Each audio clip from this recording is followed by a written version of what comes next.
ٹھیک ہے. تو بیٹنگ کے لحاظ سے اگر ان کی جگہ بنے تو وہ ایز اے اوپنر ہی کھیل سکتے ہیں. ٹھیک ہے, جیسا آپ نے دیکھا کہ سری لنکا کے خلاف بابر اعظم نے ان کو مڈل آرڈر میں ان کو بھیجا ہے تو وہ ناکام رہے ہیں. بالکل مڈل آرڈر میں ان کا کوئی چانس نہیں بنتا کیونکہ اٹیکنگ پلیئر ہے تو انہیں اوپنر ہی اگر کھلایا جاتا. لیکن سننے میں آ رہا ہے بابر اعظم زیادہ ریلائی کر رہے تھے فخر زمان پہ. ان کا کہنا تھا کہ وہ میرے میچ ونر ہے, اس لیے انہوں نے ایک بار پھر چانس لیا, ان کو ورلڈ کپ اسکواڈ میں دوبارہ شامل کیا جا رہا ہے. اب میں آپ سے پوچھنا چاہوں گا نسیم شاہ کی انجری پہ, کیونکہ ابھی تک جو ورلڈ کپ کا اسکواڈ اناؤنس نہیں ہوا وہ صرف نسیم شاہ کی وجہ سے اناؤنس نہیں کیا, کیونکہ ٹیم مینجمنٹ کا کیپٹن زیادہ ریلائی کر رہے ہیں اور یہی چاہ رہے ہیں کہ کسی طرح وہ فٹ ہو جائیں اور ان کو دوبارہ اسکواڈ میں شامل کر لیا جائے. تو آپ کے پاس کیا اپڈیٹس ہیں اس سے ریلیٹڈ؟ جی دیکھیں, میرے پاس اپڈیٹس تو یہ ہیں کہ نسیم شاہ کی فٹنس رپورٹ جو ہے وہ ابھی تک کے لیے ٹھیک ہے. ٹھیک ہے, لیکن میں یہ سمجھتا ہوں کہ اگر آپ نسیم شاہ کو ریزرو میں رکھتے ہیں, کیونکہ ورلڈ کپ سے پہلے آپ دیکھیں نا انڈیا کے ساتھ آپ کا میچ ہے, اس سے پہلے آپ کے 2 میچز ہیں.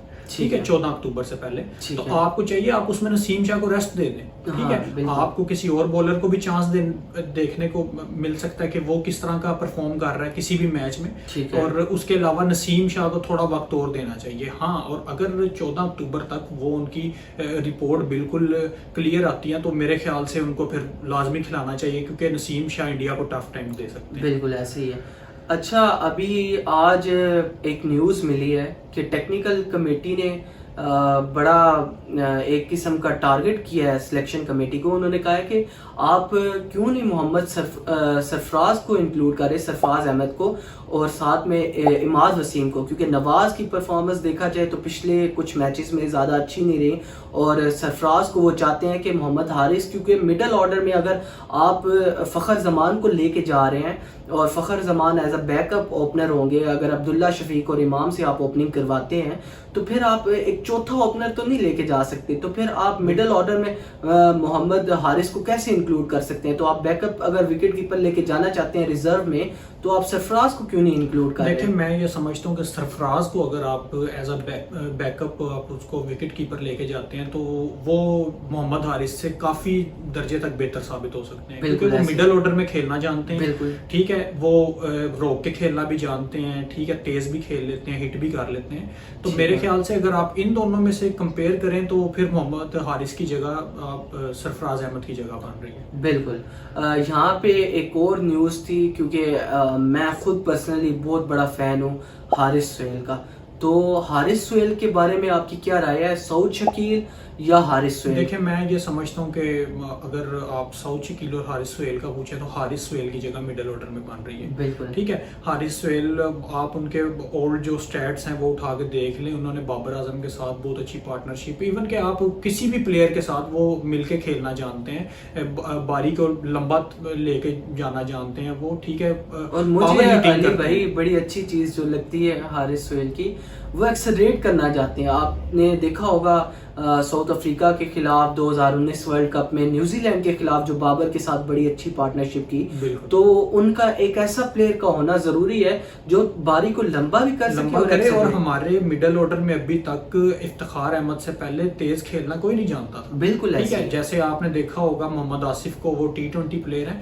اس اگر وہ تھے تو ہمارے مڈل آرڈر میں تھوڑی سی تیزی تھی بیٹنگ میں ہماری, لیکن اس کے بعد ہمارے پاس تیز کھیلنے والا نہیں تھا. تو میرے خیال سے محمد حارث سہیل کی جگہ بنتی ہے, محمد حارث کی مڈل آرڈر میں جگہ نہیں بنتی ہے. بالکل, حارث سہیل کو بھی کنسیڈر کیا جا سکتا ہے. لیکن میرا جو سب سے بڑا کنسرن ہے علی بھائی وہ ہے شاداب خان, جو پاکستان کو مڈل آرڈر میں جب مڈل اوورز کے دوران جب وکٹس کی سخت ضرورت ہوتی ہے تب شاداب پرفارم نہیں کر پا رہے, اور اسی لیے آپ کو بڑے ٹارگٹس دیکھنا ہے.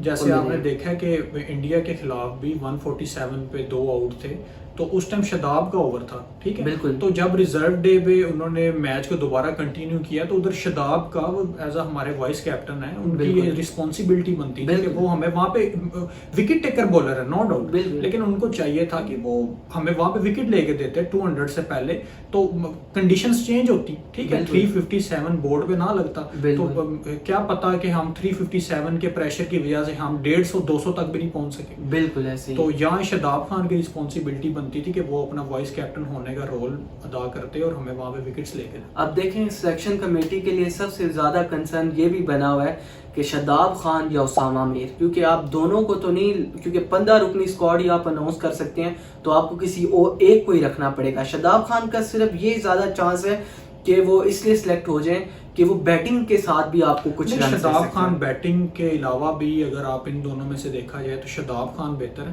کیونکہ شاداب خان بڑے ٹورنامنٹس کھیل چکے ہیں. بالکل, ان کا ایکسپیرینس ہے کہ آپ کو 20 رن سیو کر دیں گے, سیو کر دیتے ہیں. فیلڈر, یہ بالکل آپ کی بات سے میں بالکل متفق ہوں کہ اب فیلڈنگ کے لحاظ سے شاداب خان جیسا پورے میرے خیال سے پاکستانی کرکٹ ٹیم میں ابھی تک فیلڈر نہیں ہے. ایسے ہی ہے. تو میرے خیال سے شاداب خان کی جگہ بنتی ہے اگر آپ اسامہ میر سے کمپیئر کریں, کیونکہ شاداب خان بڑے میچ کا پریشر لینا چاہتے ہیں. بالکل ایسے. تو کوئی بات نہیں, آؤٹ آف فارم پلیئر ہو جاتا ہے. فخر زمان اتنا اچھا کھیلنے والے پلیئر ہیں, اگر وہ آؤٹ آف فارم ہو سکتے ہیں تو شاداب خان بھی ہو سکتے ہیں. کوئی بڑی, لیکن علی بھائی ایک بڑا سٹیج ہے, ایک بڑا ایونٹ ہے, جلدی سے ان کو فارم میں واپس. کیا آپ کو نہیں لگتا کہ ساؤتھ افریقہ کے ساتھ ایک سیریز ہو جانی چاہیے تھی, یہ جو ٹائم پیریڈ آپ کو ملا تھا ورلڈ کپ سے پہلے, تاکہ آپ اپنی بینچ اسٹرینتھ بھی چیک کر لیتے اور آپ کو آئیڈیا ہو جاتا کہ آپ کے پاس بیک اپ کیا ہے. بالکل ہو جانی چاہیے ایک سیریز. آپ اپنے ریزرو پلیئر کو چیک کر سکتے ہیں, ٹھیک ہے, آپ ان کی پرفارمنس کو دیکھ سکتے ہیں کہ کون سا پلیئر کس کیلیبر کے ساتھ کھیل رہا ہے. ٹھیک ہے, بے شک بڑے وینیو میں میچ ہے, بڑا ٹورنامنٹ ہے, لیکن آپ اپنے پلیئر کو ٹیم کے ساتھ کھلائیں, کمبینیشن بنائیں, آپ پھر اسی ٹیم کے ساتھ زیادہ بہتر چل سکتے ہیں. بالکل, یہ اپڈیٹس ہم آپ کو دیتے رہیں گے, کیونکہ سننے میں آ رہا ہے کہ ساؤتھ افریقہ کا بورڈ, کرکٹ بورڈ ابھی PCB کے ساتھ بات چیت چل رہا ہے. کیا پتا آپ کو ورلڈ کپ سے پہلے کوئی 3 ون ڈے کے میچ کی سیریز دیکھنے کو مل جائے.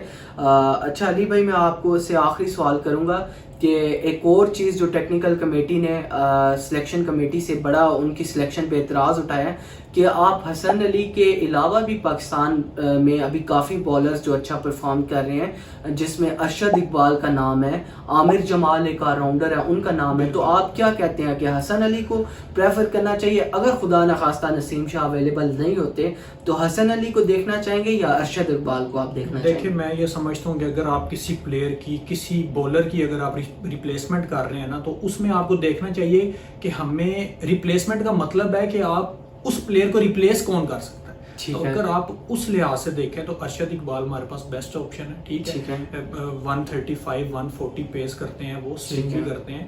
ٹھیک ہے, نیو ٹیلنٹ ہے, ان کو چانس دینا چاہیے. تو میں یہ سمجھتا ہوں اگر آپ حسن علی اور ارشد اقبال کی طرف سے دیکھا جائے تو ارشد اقبال کو چانس دینا چاہیے. ٹھیک ہے, تو ہماری اپنے ویور سے آخر میں یہی ریکویسٹ ہوگی, ہمارے چینل کو لائک کریں, اگر ہمارے انالیسز آپ کو پسند آئیں تو سبسکرائب بھی کریں, تاکہ آگے بھی جو اپڈیٹس ہم کل دوبارہ آئیں گے لائیو, جب ورلڈ کپ اسکواڈ اناؤنس ہو جائے گا تو ہم ایک بار دوبارہ آپ کو بتائیں گے کہ کیا چینجز ہوئی ہیں اور کیا جو ٹیکنیکل کمیٹی نے اعتراضات اٹھائے ہیں ان کو دور کیا گیا ہے یا نہیں. تو اسکواڈ جب اناؤنس ہو جائے گا ہم دوبارہ ویڈیو آپ کے ساتھ شیئر کریں گے اور اپنا انالیسز دیں گے. تب تک کے لیے ہماری آپ سے یہی ریکویسٹ ہے کہ آپ ہماری فیملی بن جائیں اور ہمارے ساتھ جڑ جائیں, تاکہ جو بھی لیٹسٹ اپڈیٹس ہیں ہم آپ کو لائیو کر کے آپ کو آگاہ کرتے رہیں. تو آخر پہ بس چینل کو لائک کریں, سبسکرائب کریں, اور کل تک کے لیے اللہ حافظ, اپنا خیال رکھیں.